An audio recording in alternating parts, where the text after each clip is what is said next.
Welcome back, Nancy Nerds, to the Phantom of Venice.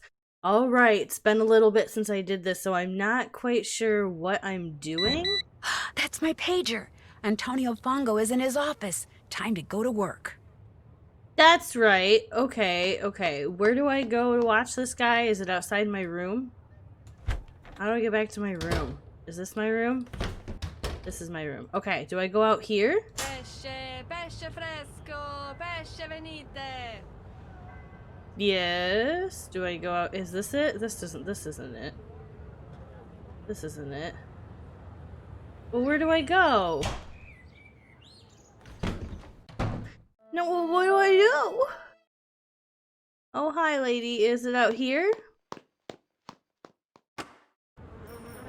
Oh my goodness. Oh, here's the building. Nancy, There's... you are up. Come talk to me. Buongiorno. I'm busy. And again, welcome to Carnas Costa. I see you finally decided to get up. Oh. I was starting to think you were still in bed. If it's a daytime and it's sunny, no matter the time of year, this is where you will find me. They say the sun gives you wrinkles and worse. And that may be true, but it also makes you tan. To me, to be tan is good. Your accommodations, they are to your liking? Yeah. Oh, yes, the room is wonderful. It's a You really do not cool mind room. having a roommate? It's really cool. Roommate? I mean, it's a really small room, but... Not at all. Ah, you are just being polite. Just being The polite. last thing a young lady wants when she is on holiday is a roommate. I warned Prudence that you would have to share a room, but she said you had to come to Venezia this week and you had to stay here. And as we both know, what Prudence wants, Prudence gets. Have you gone outside the car yet? Yes, I have. Yes, in fact, I have. Just do not forget to take your key and lock the front door whenever you leave. Okay. This is not the Palazzo Grassi, but I do have several valuable pieces of art. And with Il Fantasma, this phantom thief, running around and stealing everything, I prefer not to take any chances. Interesting. How long have you lived here? Almost 2 years. 2 wonderful but very expensive years. The city expects homeowners like me to maintain these old buildings. But who pays for everything? We do. The Restoration Council gives us nothing, not one single euro. It is criminal. You mean you can't afford it? You missed the point. Oh. Just because I can afford to pay does not mean I should. It is the principle. It is the principle of the thing. Besides, being rich is something I like. If I am all the time spending money, I will soon be unrich. Do you mean poor? You will soon be poor? I met the guy who's restoring the big mosaic in the main room. He's pretty intense. Colin Baxter? I do not know how any man can find happiness looking at pieces of painted rock all day. Talking to him, it's like taking a sleeping pill. Que barba. But they say he is good. And so he works for me. Who are they? Everyone I know. All my friends own castles like this one. And since something is always in need of repair, we are constantly on the lookout for good workmen. And when we find them, we trade them back and forth like you Americans trade recipes for cookies. Olivia von Hellstein raved about the work he did for her. And what is good enough for the Countess of Schlosselbeck is more than good enough for me. All right. Sounds good. I'll let you get back to your sunbathing. Ciao. And Nancy, that blouse you are wearing, you should change it. You don't like my shirt? Whatever. Okay, I need to look over here.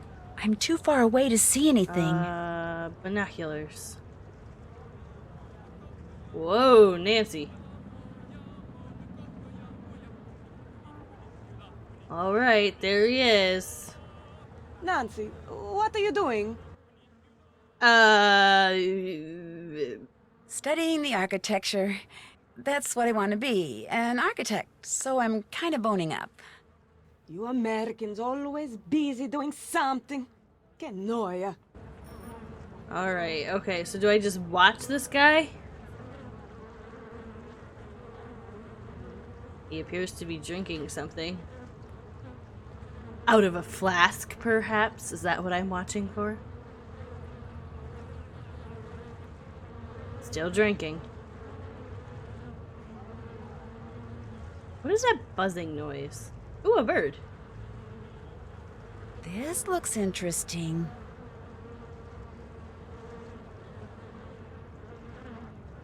A carrier pigeon? What?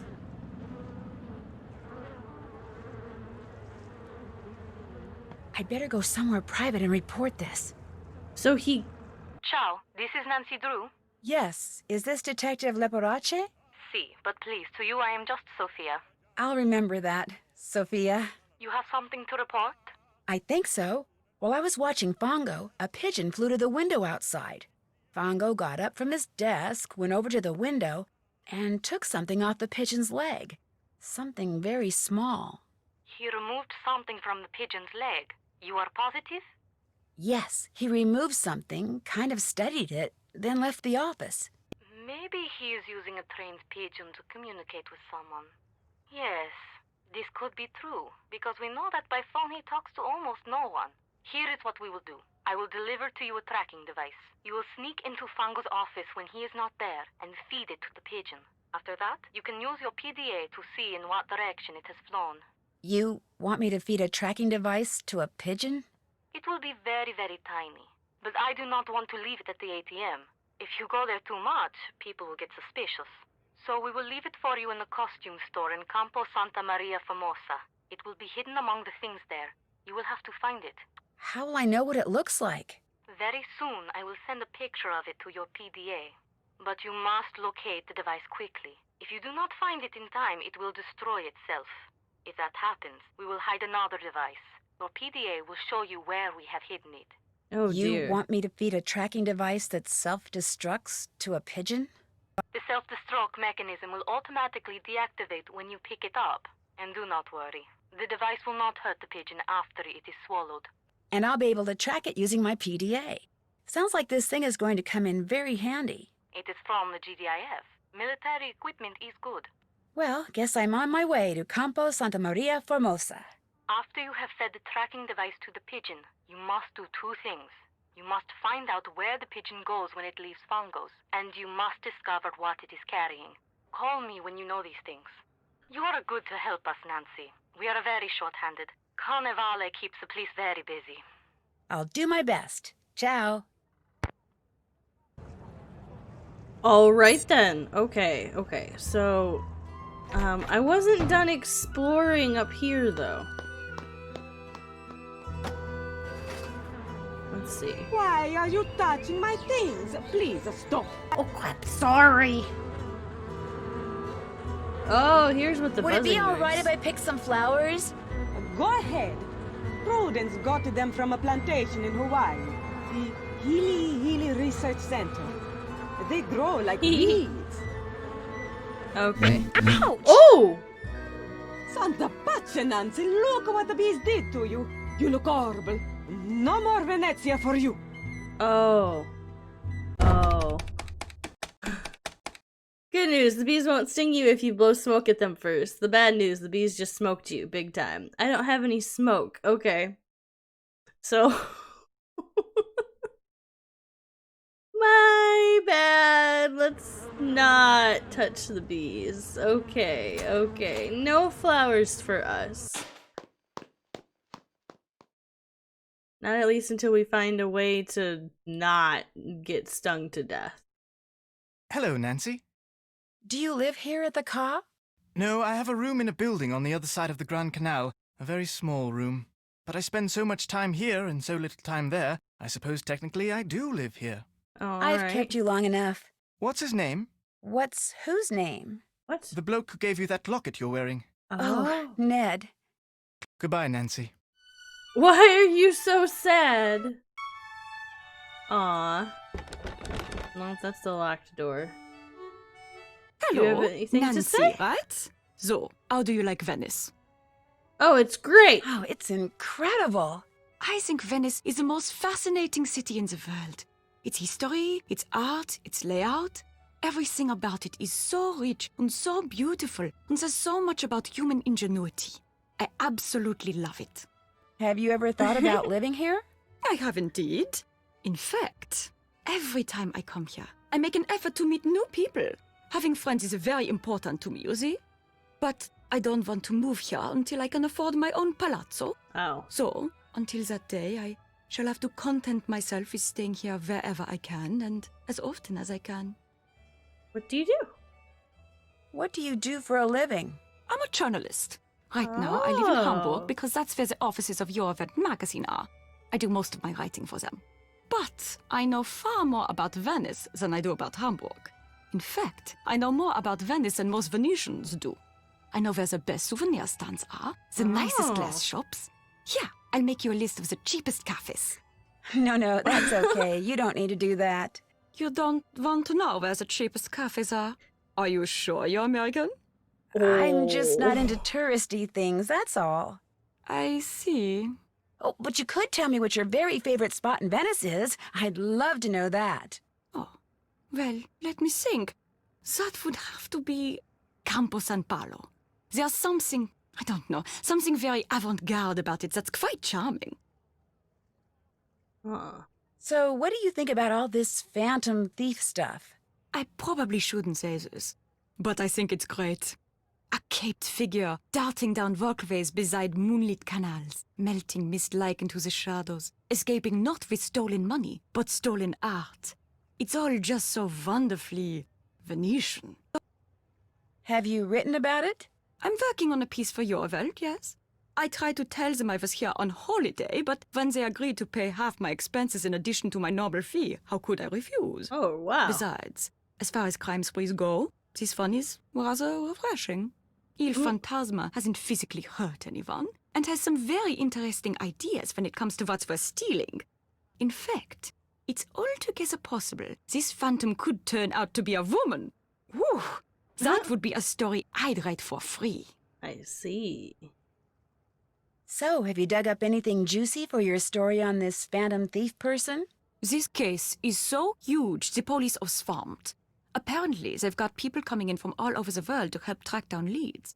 My contacts at the police station are too busy to give me the time of day, let alone a juicy tip. However, one of my non-police sources just told me something very interesting. What's He that? said the word on the street is that the next thing the thief steals is going to be a person. He's going to kidnap someone?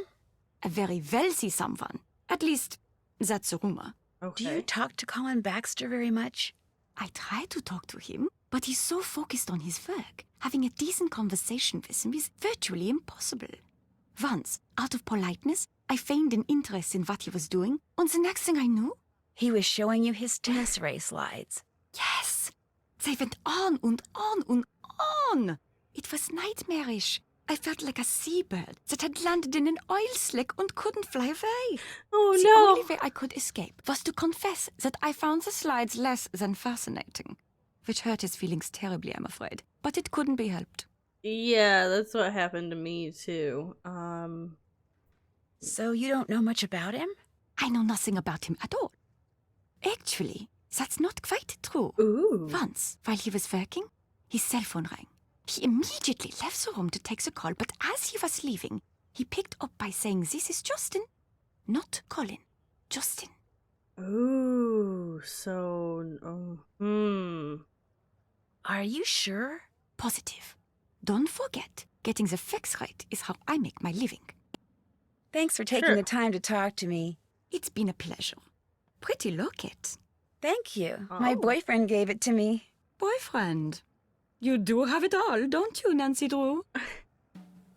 This is the first time that people have actually talked to me about the fact that I'm dating Ned. Usually nobody ever says anything about it.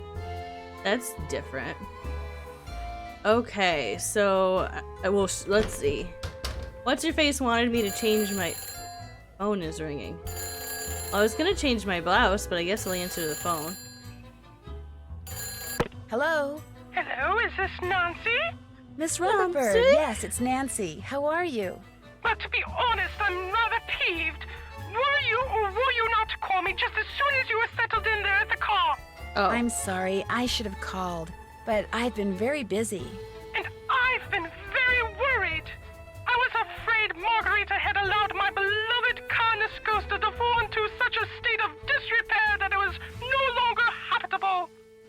no, the car is fine. Oh, that's a relief. So, how goes the case? Captain Brassica said he was going to send you a parcel. Has it arrived? Yes, it sure has. Good. The sooner you get to work, the better. I talked you up quite a bit, you know. Both the GDIF and the local gendarmerie are expecting great things from you. As am I. No one wants this phantom scoundrel captured more than I do. I'm flattered, Miss Rutherford, and I'll do my best. But it's not like I'm a superhero or anything. Like I told you, I just like solving mysteries. Just see that you solve this one in a timely fashion, dear. We leave on a cruise in 2 weeks, and I shan't be able to enjoy a second of it until I know all those stolen works of art have been recovered. Alrighty then. Oh, Prudence. I feel like the voice is different, though.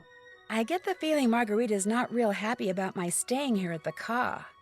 That is just tough tiddlywinks, putting you up is the least she can do for me after all I've done for her. Oh, what did you do? Just what have you done for her? I made the mistake of helping her pay for some of the repairs that reared their ugly little heads after I sold her the car. I did so not because of any legal obligation, but because of my abiding affection for the place and all things Venetian. She is such a cheapskate, I feared she would ignore what had to be done until the car crumbled into ruins. How did she get to be such a cheapskate? When her husband died, he left Margarita everything, which amounted to a small fortune. What he didn't leave her, however, was even the slightest clue as to what to do with it. And now, after years of bad investments and wasteful spending, she's starting to feel the pinch. But I'm afraid it's my erstwhile residence there in Venezia that must pay the price for her fiscal ineptitude. Oh, how sad. I'll let you get back to whatever it is you're doing. As it happens, I'm writing my memoirs. They shall be called The Principles of Prudence. Unfortunately, this has necessitated my hiring an assistant. You really must stop thinking bad thoughts about Ginger. Yes, you are. Just look how she's shaking. The other day, poor Ginger mistook the shapeless lump of leather my assistant called her purse for a doggy toy and ripped it to shreds. She's still a bit perturbed. Jeez. Although, believe you me, Ginger did her a massive favor. What? Anyway, if you ever cannot reach me, it means we are hard at work. Bonne chance. Okay, bye. Didn't even let me say goodbye. Jeez. Alright, well, that was a fun time. Well, I was gonna change my shirt because what's-her-face, Marguerite, said she didn't like my shirt. So I guess I'll change my shirt to this one. Should I change into a skirt then as well? Here we go. Am I cute now? Now am I cute? With my little locket.